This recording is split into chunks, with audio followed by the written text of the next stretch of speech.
जय माँ दुर्गा। दुर्गा सप्तशती पाठ करने के तरीके हिंदी में भी पाठ किया जा सकता है। नवरात्रि में पंडित जी वगैरह नहीं मिल पाते हैं, फलस्वरूप पाठ अपने भी बहुत बढ़िया ढंग से किया जाता है। कलश स्थापना करने के बाद में पूरी किताब को अपनी सुविधा के मुताबिक 3 चरित्रों में बांट दिया जाता है। दुर्गा माता का चरित्र 3 चरणों में उपलब्ध है। पूरे अध्यायों को 3 हिस्सों में बांटा जाता है और पहला चरित्र, फिर दूसरा चरित्र, फिर तीसरा चरित्र, ऐसे कर करके 9 दिन में हम 3 बार इस बुक को कंप्लीट कर देते हैं। जिसको समय है पूरा संपूर्ण 13 अध्याय एक साथ पढ़ सकते हैं। जिसके पास समय नहीं है 3 चरित्रों में भी नवरात्रि में पाठ किया जा सकता है और माँ का फल प्राप्त किया जा सकता है। उसी संदर्भ में श्री दुर्गा सप्तशती प्रारंभ, सर्वप्रथम दुर्गा कवच पाठ करनी चाहिए। दुर्गा कवच के बाद आपका अर्गला स्तोत्र है, कीलक स्तोत्र है। ये प्रतिदिन करने के बाद आप अध्याय प्रारंभ कर सकते हैं। इसलिए मैं आज इस दुर्गा कवच चंडी पाठ को प्रारंभ कर रहा हूँ। आप ध्यान से सुने और बैठे बैठे इसका फल प्राप्त करें। ओम नमः चंडिकाय। मार्कंडेय ऋषि बोले, हे पितामह, आप हमें कोई ऐसा परम गुप्त साधन बताइए जिसके द्वारा मनुष्यों के सही प्रकार से रक्षा हो और जो अभी तक आपने किसी को बताया भी न हो। ब्रह्मा बोले, हे विप्रो, इस प्रकार का साधन तो परम पवित्र परम गुप्त देवी जी का कवच ही है। इसी से प्राणी मात्र का कल्याण सब प्रकार से रक्षा होती है। सो सुनिए। देवी जी की 9 मूर्तियों का नाम इस प्रकार है। पहली शल्यपुत्री, दूसरी ब्रह्मचार, तीसरी चंडघंटा, चौथी कुष्मांडा, 5वीं स्कंद माता, 6ठी कात्यायनी, 7वीं कालरात्रि, 8वीं महागौरी और 9वीं सिद्धरात्रि है। जो मनुष्य अग्नि में जल रहा हो, युद्ध भूमि में शत्रुओं के मध्य फंस गया हो अथवा घोर से घर संकट में ग्रस्त हो, मनुष्य भगवती के स्थान में पहुंच जाए तो उसके घोर से घोर संकट नष्ट हो जाते हैं। रण में कोई अमंगल नहीं होता, कोई आपत्ति नहीं आती, शोक दुख भय आदि कुछ भी नहीं होता। तो भक्ति भाव से देवी जी का स्मरण करते हैं, उनके सभी प्रकार से उन्नति होती है। भगवती जो भी आपका स्मरण करते हैं निःसंशय उनकी आप रक्षा करते हैं। प्रेत की सवारी करने वाली चामुंडा देवी, वाराही, महेश पर इंद्री, हाथी पर वैष्णवी, ग्रहों पर महावैश्वरी, बैल पर कुमारी, मरपदा लक्ष्मी देवी, कमल के आसन पर विराजमान है। श्वेत रूप धारण करने वाली, वृषभ के वाहन वाली ईश्वरी देवी है। हंस पर चढ़ी हुई सभी आभूषणों से भूषित ब्राह्मी देवी है। इस प्रकार अनेक प्रकार के रत्नों से विभूषित सभी योग शक्तियों से संयुक्त ये सभी माताएं, सभी देवियां क्रोध युक्त रथों पर सवार होकर दर्शन देती हैं। ये शंख चक्र गदा शक्ति हाल मसु फेटक प्रोमर पशु पाश कुंद त्रिशूल उत्तम सांग धनुष इत्यादि अस्त्र शस्त्र दैत्यों के शरीर नाश करने के लिए, भक्तों को अभय देने के लिए, उन देवताओं के लिए धारण करती है। महारौद्रे, ये महाघोर प्रकर्म वाली, महाबल और महाउत्साह वाली, घोर से घोर भय को विनाश कर देने वाली देवी जी आपको नमस्कार हो। हे देवी, आपके दर्शन कठिन है। शत्रुओं के भय को बढ़ाने वाली देवी जी मेरी रक्षा कीजिए। पूर्व दिशा में मेरी इंद्र देवी, अग्नि कोण में अग्नि देवता, दक्षिण में वराही, नेत्र कोण में खरधारणी, पश्चिम में बारुणी, वायु कोण में मृगवाहिनी, उत्तर में कौमारी, ईशान कोण में शूलधारणी, ऊपर ब्राह्मणी और नीचे वैष्णो देवी रक्षा करे। इस प्रकार 100 वाहिनी चामुंडा देवी 200 दिशाओं में रक्षा करे। जया मेरे आगे की, विजया मेरे पीछे की, बाई और अहिता दाई और अपराजिता रक्षा करे। उदेतना मेरी शिखा को, उमा मेरे मस्तक पर विराज कर मस्तक की मलाधारी भवों की यशस्विनी, भवों के मध्य में त्रिनेत्रा नासिकाओं की, यम घंटा देवी नेत्रों की, मध्य में चांकनी कानों की, द्वारवासिनी कपूलों की, कालिका कानों के, मूल देश की शंकरी में करे। नासिका के सुगंधा, ऊपर होठों की चर्चिका, नीचे के होठों की अमृत कला एवं जीवा के सरस्वती देवी रक्षा करे। दांतों को कुमारी, कंठ की चंडिका, गले की चित्र घंटा, तालु प्रदेश की महामाया रक्षा करे। चिबुक कामाक्षी, वाणी की सर्वमंगला, ग्रीवा के भद्रकाले, पृष्ठ अस्थियों के धनुधारी रक्षा करे। कंठ के बारी भाग को नील ग्रीवा, कंठ नलिका एवं कुबरी के चुलक्षरी कुछी कुलेक्ष रक्षा करे। स्तनों के महादेवी, मन की शोक विनाशिनी, हृदय की ललिता देवी, उदर के शूलधारी रक्षा करे। नाभि के कामनी, गुप्त इंद्रियों की वैश्वरी, लिंग की पुत्र कामनी, उदा के महिषा वाहिनी रक्षा करे। कटी को भगवती, घुटनों के बिंदवासिनी, जंघाओं को महा वला देवी रक्षा करे, गुल्फों के नरसिंही, पाँव के तलुओं के 23 अंगुलियों को श्री देवी तथा तलुओं के तलवार से रक्षा करे, नाखूनों की विष्ठा कराली, केशों के और कृष्ण रोम छिद्रों के कावेरी तथा त्वचा के भाग्य से रक्षा करे, वांश अस्थियों एवं मेरे के पार्वती अंतरियों के कालाते पित्त के मोटे से रक्षा करें, पदम कोश की पद्मावती, कप की चूड़ा मंडी, नाखूनों की तेज की ज्वालामुखी सभी संधियों की अभ्यर्था देवी रक्षा करे। हे ब्राह्मणे आप मेरे वीर की रक्षा करें, छाग छत्तेश्वरी और मन बुद्धि अहंकार की धर्म धारण रक्षा करें, प्राणों को कल्याण शोभना और शब्द स्पर्श रब रस गंध इन 5 इंद्रियों को जोगनी सत्य रजतम की नारायण सर्वदा रक्षा करें। वायु के बड़ाई धर्म को वैश्व यश एवं कीर्ति की लक्ष्मी तथा धन विद्या के चक्र रक्षा करें। इंद्रिया मेरे गोत्र के चंड के, मेरे पशुओं के महालक्ष्मी, मेरे पुत्रों के भैरवी वाजा की रक्षा करें। मेरे पथ की सुपथा मार्ग की छिम शंकरी, राजा के दरबार में महालक्ष्मी, सभी दिशाओं में स्थित होकर विजया में रक्षा करें। जो भी स्थान कवच में नहीं आए और जो आरक्षित है उन स्थानों को पापनाश से जयंती देवी रक्षा करें। मुझसे यदि अपना मंगल चाहता है तो कदम भी बिना कवच के कहीं न जाए। कवच से नित्य रक्षित मनुष्य जहाँ जहाँ भी जाता है उसे धन का लाभ प्राप्त होता है, सभी कामनाएं सिद्ध हो जाती हैं। पृथ्वी पर पुरुष के स्वर्ग एवं अतुल संपत्ति प्राप्त होती है। वह मनुष्य निर्भय हो जाता है, युद्ध भूमि में कोई उसे नहीं जीत सकता, ताव त्रिलोकी भर में पूजा जाता है। हे देवी कवच देवताओं को भी दुर्लभ है, इसको अत्यंत श्रद्धा के साथ सावधान होकर जो तीनों संध्या में नित्य पढ़ लेता है उसे देवी कला प्राप्त होती है। कोई भी उसे तीनों लोकों में पराजित नहीं कर सकता, उसे अकाल मृत्यु नहीं आती और 100 वर्ष से अधिक आयु पाता है। लूला चित्र कोढ़ आदि व्याधियां नष्ट हो जाती हैं, जंगम तथा कृत्य भी सभी निवृत्त हो जाते हैं। मरण मोहन आदि सब प्रकार के विचार योग तथा तंत्र मंत्र कवचामृत पुरुष को देखते निवृत्त हो जाते हैं। भूत का नभ तथा जल जल नीची श्रेणी के देवता, जन्म के साथ पैदा हुए देवता, कुल देवता, गंडमाला, डाकनी शाकनी अंतरिक्ष में विचार करने वाली घोर डाकनिया, ग्रह भूत पिचास यक्ष गंधर्व राक्षस ब्रह्म राक्षस बेताल कुष्मांड भैरव आदि जिस मनुष्य के हृदय में कवच का निवास हो उस पुरुष को देखते ही ये सभी नष्ट हो जाते हैं। राजस्मान प्राप्त होता है। यह कवच उसका तेज यश और कीर्ति बढ़ा देता है। चंडी पाठ करने वाला पहले कवच का पाठ कर ले, जब तक यह पर्वत वन कानूनों के साथ यह पृथ्वी टिकी हुई है तब तक ऐसे पुरुष की सन्नति इस पृथ्वी पर टिकी रहती है।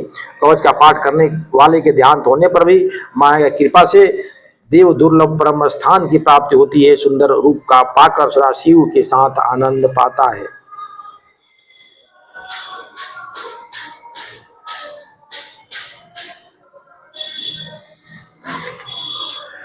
श्री अर्गला स्तोत्र प्रारंभ।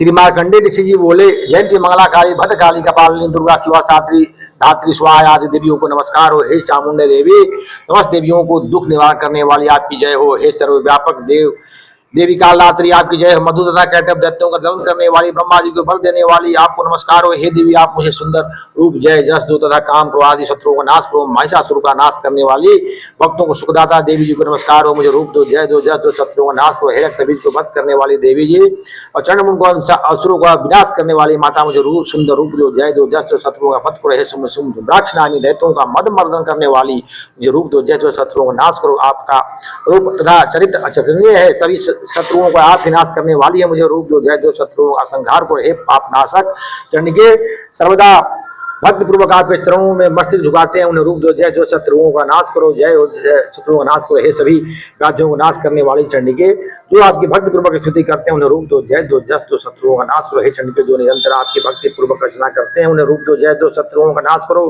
हे देवी जी आप तो मुझे सौभाग्य आरोग्य परम सुख दो, रूप दो जय दो शत्रुओं का नाश करो। मेरे शत्रुओं का नाश करके मुझे बल बढ़ा दो, रूप दो जय जो शत्रुओं का नाश करो। हे देवी मेरा कल्याण कीजिए और उत्तम धन संपत्ति दीजिए, रूप दो जय जो शत्रुओं का नाश करो। हे माता आपके चरणों पर देवता और दैत्य दोनों ही अपने मुकुटों को मणियां घिसते रहते हैं, कृपा कीजिए मुझे रूप दो जय दो शत्रुओं का नाश करो। हे मातेश्वरी आपने भक्तों का विद्यमान जसमान लक्ष्यमान करो, रूप दो जय जो शत्रुओं का नाश करो। बड़े बड़े अभिमानी दैत्यों का विमान चूर्ण करने वाली चंडिके मैं आपको प्रणाम करता हूँ। मुझे रूप दो जय दो जस दो बैरियों का नाश करो। हे चार भुज वाली माता चतुर्मुख ब्रह्मा जी आपकी स्तुति करते हैं। हे परमेश्वरी रूप दो जय दस बैरियों का विध्वंस करो। हे मातेश्वरी विष्णु भगवान आपके निरंतर भक्ति पूर्वक स्तुति करते हैं मुझे जस दो जय दो बैरियों का विध्वंस करो। हे पार्वती के पति महादेव जी स्तुति परमेश्वरी रूप दो जय दो जस दो शत्रुओं का नाश करो। इंद्रदेव से पूजित परमेश्वरी रूप दो जय दो जस दो बैरियों का नाश करो। हे देवी जो आप तो कठोर बोझ दंड रखने वाले दैत्यों का घमंड नाश कर देती हैं, आप ही रूप दो, बैरियों का नाश करो। हे अंबिके, आप अपने भक्तों के लिए अपार आनंद की विधि करती हैं, मुझे रूप दो जो बैरियों का नाश करो। हे मातेश्वरी, आप मुझे वह पत्नी प्रदान करें जो मेरी इच्छाओं के अनुकूल हो और मेरा बना संसार रूपी समुद्र से मुझे तारने वाले उत्तम कुल में उत्पन्न हो, जो पुरुष इस स्तुति का पाठ करके महासूत किला का पाठ करता है और सप्तशती के पाठ जब से मिलने वाले वर एवं श्रेष्ठ संपदा के फल को प्राप्त कर लेता है। श्री मार्कंडेय ऋषि बोले, अत किलक स्त्रोत। श्री मार्कंडेय ऋषि बोले, मैं उन भगवान सदाशिव को नमस्कार करता हूँ जिनके 3 दिव्य नेत्र हैं, जिनका शरीर विशुद्ध ज्ञान स्वरूप है, जो मोक्ष प्राप्ति के कारण है, अर्धचंद्रमा जिसके मस्तक पर शोभावान है, मंत्रों के साप एवं उत्कीर्ण आदि को समझकर पाठ करने वाला पुरुष मोक्ष पा लेता है, इसका ज्ञान आवश्यक है। सब उष्णादि वस्तुएं इसी स्तोत्र पाठ करने से सिद्ध हो जाती है और इस स्तोत्र का पाठ करके सप्तशती के पाठ मात्र से स्तुति करते हैं, उन्हें देवी जी के सिद्ध हो जाती है। उष्णादि प्रयोगों में उन पुरुषों को मंत्र औषधि आदि किसी अन्य साधन की आवश्यकता नहीं पड़ती, जबकि ही सभी उष्णादि सिद्ध हो जाते हैं। क्या समस्त उष्णादि इसी से सिद्ध हो जाते हैं? इस प्रकार की लोगों को शंका हुई। तब उस शंका को निवारण के लिए सदाशिव ने लोगों को बुलाकर आज्ञा दी कि हाँ, सब सिद्धियां वाला शुभ स्तोत्र है। इस चंडिका स्तोत्र का भगवान सदाशिव ने गुप्त कर दिया है। इस पाठ के द्वारा प्राप्त होने वाला पूर्ण सभी कभी समाप्त नहीं होता। साधक सभी प्रकार से क्षेम प्राप्त कर लेता है, इसमें कोई संशय नहीं। कृष्ण पक्ष की चतुर्थी अथवा अष्टमी के दिन एकाग्र होकर जो अपना सब कुछ भगवती को अर्पण करता है और फिर प्रसाद रूपेण ग्रहण कर लेता है, उस भगवती प्रसन्न होती है। ध्यान नहीं, इसी रूप के कीलक द्वारा महादेवी ने इनने इसे भी कीलन कर दिया है। इसके द्वारा जो सप्तशती का निष्कीलन करके स्पष्ट होकर नित्य पाठ करता है, वह सदा सिद्ध हो जाता है। देवी जी को गण गंधर्व होता है, वह कहीं भी घूम रहा, उसे कोई भय नहीं होता, उसे अकाल मृत्यु होती है, देहांत होने पर भी वह मोक्ष पाता है। इसीलिए इस कीलक स्तोत्र का समझकर ना उसका उत्कीलन करके पाठ करना उचित है। जो इस प्रकार नहीं करता उसका नाश हो जाता है। तभी तो बुद्धिमान इसे समझकर ही उत्कीलन से संपन्न स्तोत्र का पाठ आरंभ करते हैं। जो कुछ भी रमणियों में सुंदर सौभाग्य आदि दिखाई देते हैं, वे सब के सब देवी जी के कृपा के फल हैं। इस कारण इस स्तोत्र शुभ स्तोत्र का जप सदा करते रहना चाहिए। इस स्तोत्र के मन स्वर से पाठ करने से थोड़ा फल मिलता है, उच्च स्वर से अधिक फल मिलता है, सभी सिद्धियां प्राप्त होती है। अतः उच्च स्वर से पाठ आरंभ करें, जो भगवती की कृपा के द्वारा सौभाग्य, आरोग्य, संपत्ति, शत्रुनाश तथा परम की जगत की प्राप्ति होती है। उस जगत की माता की स्तुति अवश्य करनी चाहिए। श्री दुर्गा सप्तशती। अब यहाँ से प्रथम चरण शुरू होता है। इतना तो 10 मिनट में तीनों स्तोत्र को पाठ करना है। उसके बाद में ये है 13वें अध्याय का प्रथम अध्याय। प्रथम अध्याय में एक चरित्र समाप्त हो जाता है, अतः आज सिर्फ प्रथम अध्याय ही पढ़ा जाएगा। महर्षि मार्कंडेय बोले, भगवान सूर्य के पुत्र श्रावणी की उत्पत्ति की कथा को मैं विस्तार से कर सुनाता हूँ, आप ध्यान से सुनिए। सूर्य की छाया से उत्पन्न श्रावणी जगत जननी महामाया की कृपा से जैसे मनवंतर के अधिपति बने, वह कथा सुनिए। प्राचीन काल में सोरिशिस मनवंतर में चैत्र वंश राजा सूरज समस्त पृथ्वी के चक्रवर्ती राजा हुए। वे प्रजा को अपने पुत्रों के भांति पालन करते थे। यौन राजाओं से राजा सूरज की शत्रुता हो गई। दुष्ट राजा सूरज से उनका भयंकर युद्ध हुआ और थोड़ी सेना कोष होने से यौन राजाओं ने सूरज को हरा दिया।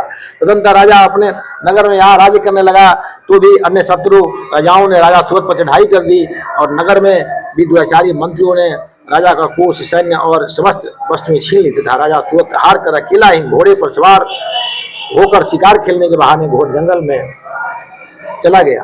वहाँ महर्षि मेधा का सुंदर आश्रम देखा, जो अहिंसक सिंह आदि पशुओं तथा शिष्यों आदि मुनियों से शोभित था। वहाँ बैठे हुए महिष मेधा को राजा सूरज ने नमस्कार किया और मुनि से उचित सत्कार पाकर कुछ समय इधर उधर फिरता हुआ उसी आश्रम में रहा। कुछ काल के बाद फिर वह अपने राज्य तथा प्रजा के चिंता में विचरने लगा। जिस राज्य को मेरे पूर्वजों ने भली मान चलाया तथा और प्रजा को पालन किया, वह आज मुझसे चला गया। वो दुष्ट मंत्री राज्य का पालन धर्म नीति के अनुसार करते होंगे या नहीं? मेरा मुख्य हाथी भी दुश्मनों के वश में हो गया होगा और क्या क्या कष्ट भोगता होगा। जो आज्ञाकारी नौकर नित्य प्रसन्नता से धन और भोजन प्राप्त करते थे, अब उन दुष्ट राजाओं के आश्रय में रहकर कष्ट पाते होंगे। मंत्री राजा के धन को कुमार्ग में व्यर्थ ही अपव्यय करते होंगे। जो धन मेरे पूर्वजों ने मेरे कष्ट से संग्रह किया था, सो नष्ट हो गया हुआ। इस प्रकार हुआ राजा राज्य की सभी बातों को चिंता करने लगा। कुछ समय पश्चात एक दिन आश्रम के समीप एक वैश्य आते थे। कहा राजा ने उससे पूछा, करे भाई तुम कौन हो यहाँ क्यों आए हो, तुम्हारा मलिन मुख शोकयुक्त क्यों दिखाई देता है। पूरा राजा सूरत की बातों को सुनकर उस समाधि के वैश्य ने राजा सूरत से कहा कि राजा, मैं समाधि नाम का वैश्य हूँ, मेरा जन्म दरबानपुर में हुआ, मेरे दुष्ट स्त्री पुत्र आदि ने मुझे धन के लोभ से घर में निकाल दिया है, मेरा धन छीन लिया और धन स्त्री पुत्र से रहित हूँ। अब मैं अकेला दुखी होकर इस वन में आया हूँ, मुझे अपने शत्रु तथा बंधुओं को कुछ भी पता नहीं। मैं यहाँ रहने के कारण अपने स्त्री पुत्र और स्वजनों की परिस्थितियों को नहीं जानता कि वे इस समय अपने स्थान पर सुखी या दुखी। मैं यह भी नहीं जानता कि मेरे पुत्र सदाचारी हैं। वह बेचारी राजा बोला, जिन स्त्री पुत्र आदि ने तेरे धन संपत्ति को छीन लिया, फिर उन्हीं में स्नेह से तेरा मन क्यों इतना व्यथित है।